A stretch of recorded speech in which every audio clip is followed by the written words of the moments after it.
नमस्कार मित्रांनो, आज छत्रपती संभाजीनगर घाटी रुग्णालय येथे सन्माननीय पालकमंत्री यांनी एका बांधकाम अधिकाऱ्याला झापलं। कारण असं होतं की 14 कोटी रुपयाची घाटीची दुरुस्तीची प्रमा 3 वर्षापूर्वी दिली होती, मात्र अजून देखील दुरुस्ती झाली नाही। खऱ्या अर्थानं 14 कोटीमध्ये घाटीची नवीन इमारत बाहेर उभी राहिली आहे, मात्र 14 कोटीच्या प्रमा घेऊन 3 वर्ष झाले पैसे खाऊन घेतले, पण घाटीची दुरुस्ती केली नाही।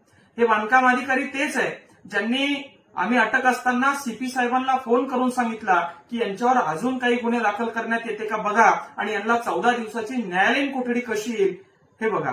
हे बांधकाम अधिकारी तेच आहे ज्यांच्या पत्नी विद्यमान आमदार आहे। हे बांधकाम अधिकारी तेच आहे ज्यांनी आपल्या शेतीतून समृद्धी महामार्ग जाणार आहे म्हणून 1500 कोटीची जमीन घेऊन ठेवली आहे आणि त्याचे 15,000 कोटी करण्याचा यांचा मनसूब आहे। मी सन्माननीय मुख्यमंत्री उपमुख्यमंत्री साहेबांना विनंती करतो